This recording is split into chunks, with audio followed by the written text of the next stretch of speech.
महाभारत के युद्ध में अर्जुन के रथ पर हनुमान जी ध्वज लेकर बैठे थे।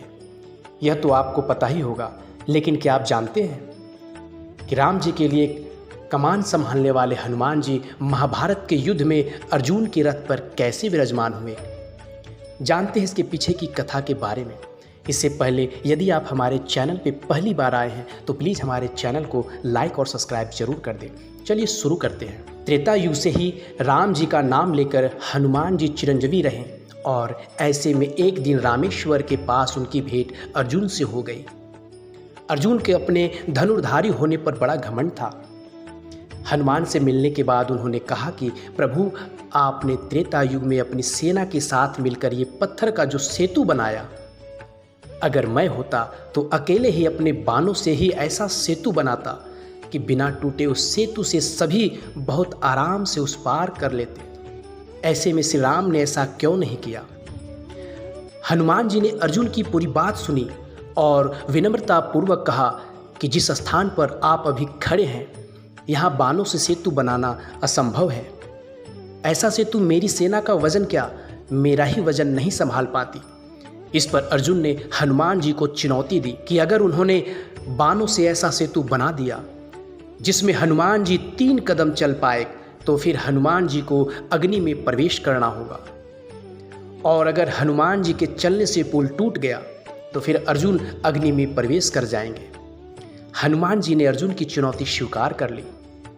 इसके बाद अर्जुन ने उनके सामने ही एक सरोवर में बाणों की सेतु बनाकर तैयार कर दिया। हनुमान जी प्रभु श्री राम का नाम लेकर उस सेतु पर चल पड़े, लेकिन हनुमान जी का पहला कदम पड़ते ही वो सेतु डगमगाने लगा। दूसरे कदम पड़ते ही उस सेतु के टूटने की आवाज़ें आने लगी और तीसरे कदम पड़ते ही उस सरोवर का पानी रक्त जैसा लाल हो गया। लेकिन अर्जुन के कहे अनुसार हनुमान जी सेतु पर 3 कदम चल चुके थे और अब उनके अग्नि में प्रवेश करने का समय आ गया था। जैसे ही वो अग्नि में प्रवेश करने वाले थे, वैसे ही वहाँ पर श्री कृष्ण अवतरित हुए, प्रकट हुए। उन्होंने हनुमान जी को रोका और उन्होंने समझाया कि दरअसल ये सेतु तो पहले कदम में ही टूट जाता, लेकिन मैं कछुए का रूप लेकर इस सेतु के नीचे लेटा हुआ था।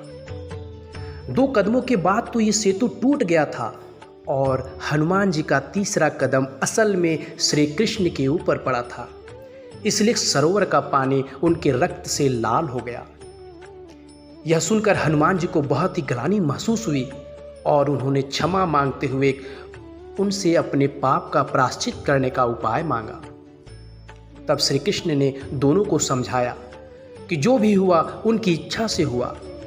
ऐसे में मेरी यही इच्छा है कि आप कुरुक्षेत्र के युद्ध में हमारी सहायता करें। हनुमान जी ने उनसे पूछा कि वो कैसे अर्जुन की सहायता कर सकते हैं। तब उन्होंने हनुमान जी को अर्जुन के रथ के ऊपर ध्वजा लेकर विराजमान होने की आज्ञा दी।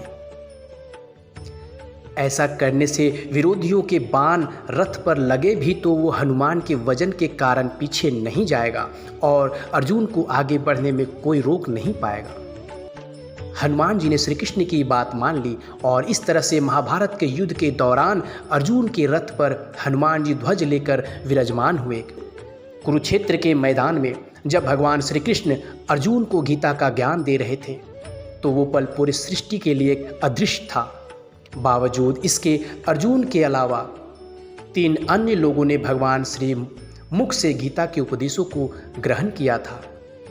इनमें एक तो हस्तिनापुर नरेश धृतराष्ट्र के सारथी संजय थे। संजय ने भगवान वेद व्यास से मिली दिव्य दृष्टि के दम पर हस्तिनापुर में ही बैठकर कुरुक्षेत्र में घटित हो रहे एक एक पल के गवाह बने थे। उन्होंने भगवान श्री कृष्ण के वचनों को सुनकर महाराज धृतराष्ट्र को सुनाया था। इसी प्रकार बजरंगबली उस समय अर्जुन के रथ की ध्वजा लेकर बैठे हुए थे। उन्होंने भगवान श्री कृष्ण के वचनों को सुनकर महाराज धृतराष्ट्र को सुनाया था। इसी प्रकार हनुमान जी उस समय अर्जुन के रथ पर ध्वजा लेकर विराजमान थे। उन्होंने भी यह प्रशंसा अपनी आंखों से देखा और अपने कानों से सुना था।